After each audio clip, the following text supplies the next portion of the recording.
Kumusta kayo? Kalatagan, Batangas, nandito na si TV Bisaya sa inyong lalawigan. TV Bisaya 1, hangad ko po ay makatulong sa mga kababayan natin for free only. Chiropractic, hilot massage, bone sitting and therapy.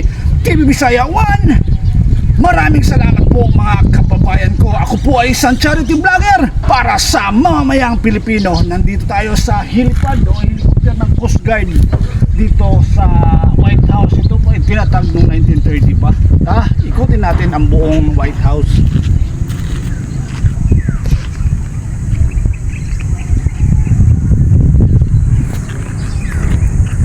Okay na.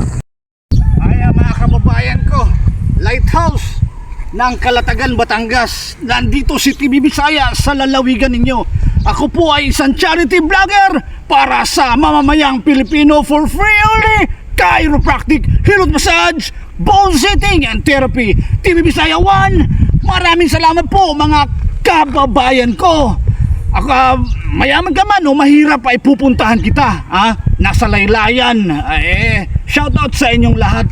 Kalatagan, Batangas, shout out. Ito po ay 1930 pa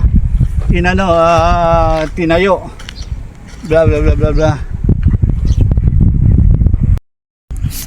Tapos, ganyan. Ayan, okay na yan. Okay. Doon ako sa heart.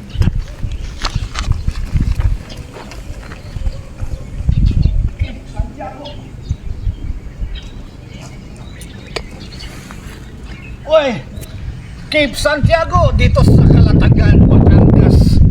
Nandito na tayo. Ay, mga kababayan ko, ako po ay isang charity vlogger. TV Bisaya 1, hangad ko po ay makatulong sa mga kababayan natin for free only. Chiropractic, hilot massage, bone sitting and therapy. TV Bisaya 1, maraming salamat po mga kababayan ko. Cape Santiago, ito po pala ay tinayo noong 1890 pa lang, kaya tinawag na Cape dahil pag sa aerial video daw ay nagmumukha siyang kapa.